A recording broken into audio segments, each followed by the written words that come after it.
સુરતનું કોર્પોરેશન કહે છે કે મકાનો તોડવામાં અમારો કોઈ રોલ નથી, તો આ 100 મકાનો તોડ્યા કોણ છે તેની પાછળ માસ્ટરમાઇન્ડ? વાત કરીએ ડિમોલિશન મિસ્ટ્રી વિશે.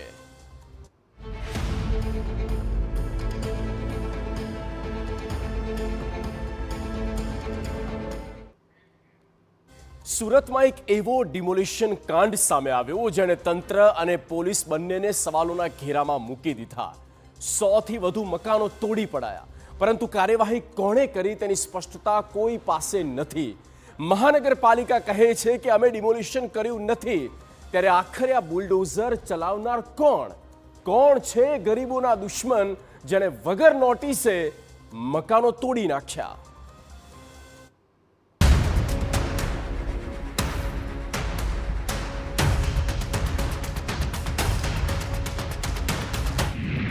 કોણ તોડી ગયું મકાનો?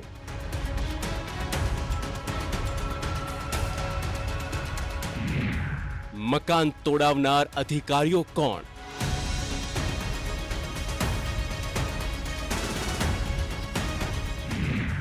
વગર નોટિસે તોડી પડાયા મકાનો.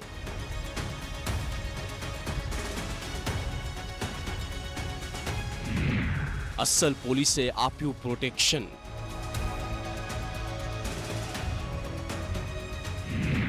સુરત મહાનગરપાલિકાએ નથી કરી કાર્યવાહી.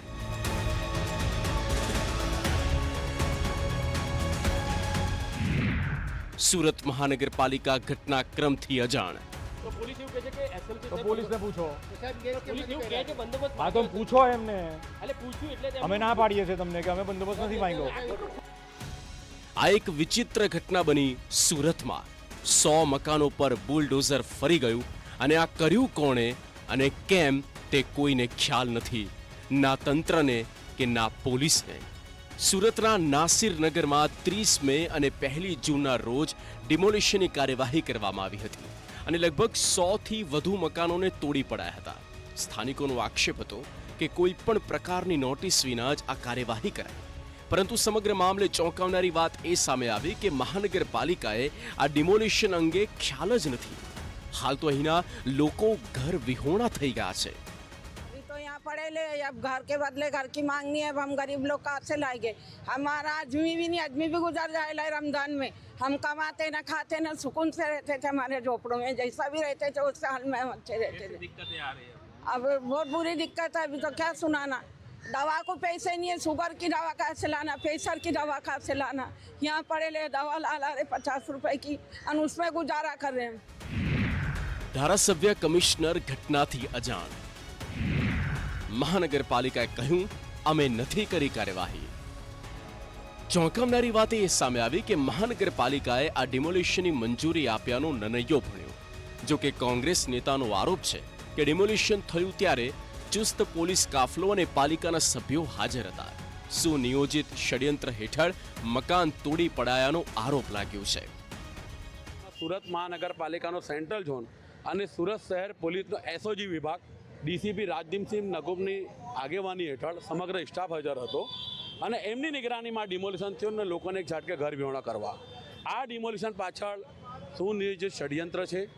જે બિલ્ડર છે એ ભારતીય જનતા પાર્ટીના ધંધાની બિલ્ડર છે અને ભારતીય જનતા પાર્ટીના શાસકોના દબાણમાં કે એમના આદેશથી સુરત મહાનગરપાલિકાના સેન્ટ્રલ ઝોન અને ડીસીપી રાજદીપસિંહ નકુમ એસઓજી પોલીસે આ એક રીતની સોપારી ફોડી છે.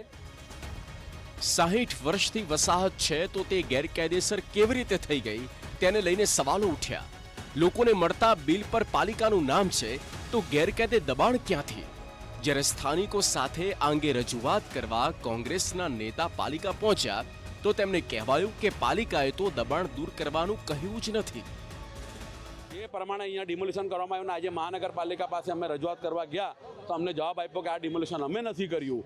અને ચોક બજાર પોલીસ સ્ટેશનમાં ગયા કે ફરિયાદ દાખલ કરો કે કોણ અજાણ્યાને ડિમોલિશન કરી ગયા, તો એમનો જવાબ હતો કે આ ડિમોલિશન મહાનગરપાલિકા અમારી પાસે બંદોબસ્ત માંગ્યો હતો અને એ પ્રમાણે અમારી હાજરીમાં થયો છે. એટલે બે તંત્રના એકબીજાતે સંકલન નથી કે જે અધિકારીઓ એસીમાં ચેમ્બરમાં બેસનારા અધિકારીઓ કરોડો રૂપિયાનો ભ્રષ્ટાચાર આદર્યો છે અને જે નીચેનો સ્ટાફ છે એને બલીનો બકરો બનાવીને અહીંયા મોકલવામાં આવ્યો હોય એવું પણ બની શકે, એ પણ શક્યતા વધારે છે.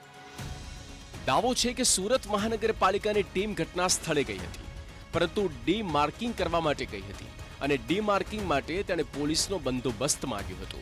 આ મામલે ઘર વિહોણા બનેલા લોકોએ પોલીસ સ્ટેશનમાં અરજી કરી છે, પરંતુ તેમની ફરિયાદ ન નોંધાતી હોવાના આક્ષેપ પણ છે. પરિવારનું કહેવું છે કે તેમને વૈકલ્પિક વ્યવસ્થા કેમ ન અપાય. હાલ તેમની સ્થિતિ કફોડી બની છે. અધિકારીએ જવાબ આપવાનું ટાળ્યું. સુરત મહાનગરપાલિકાના સેન્ટ્રલ ઝોનના અધિકારી જયાંગ રામજીવાલાએ પણ સ્વીકાર્યું કે આ ડિમોલિશનની કાર્યવાહી એસએમસી દ્વારા કરવામાં નથી આવી. તેમણે સ્પષ્ટ કર્યું કે પાલિકા તરફથી પોલીસ પાસે કોઈ પણ પ્રકારનો બંદોબસ્ત માંગવામાં નહોતો આવ્યો. જ્યારે ઝોનલ અધિકારીને સમગ્ર મામલે વધુ સવાલો પૂછવામાં આવ્યા ત્યારે તેઓ જવાબ આપવાનું ટાળતા જોવા મળ્યા અને સ્થળ પરથી નીકળી ગયા. બસ તો એસએમસી નો તો એસએમસી થેન્ક યુ ના અમે નથી માંગ્યો તો બંદોબસ્ત. પોલીસ એવું કહે છે કે એસએમસી તો પોલીસને પૂછો. પોલીસ એવું કહે છે બંદોબસ્ત હા તો પૂછો એમને. એટલે પૂછ્યું એટલે તેમ અમે ના પાડીએ છીએ તમને કે અમે બંદોબસ્ત નથી માંગ્યો. કેટલું ખોટું કહેવાય છે 110 ઘર આપને ખ્યાલ નથી તૂટી ગયા ખ્યાલ નથી નહીં, બધાને જ ખ્યાલ છે. તમને નથી ખ્યાલ તૂટી ના ગયા? સાહેબ, કોણે તોડ્યા નથી ખ્યાલ. તમારો સવાલ શું છે? કોણે તોડ્યા? એસએમસી એ નથી તોડ્યા. હા તો બસ એસએમસી તો. ની જાણ વગર તૂટી ગયા એસએમસી એ નથી તોડ્યા. ડિમોલિશન મુદ્દે ધારાસભ્ય વિનુ મોરડિયાનું મોટું નિવેદન.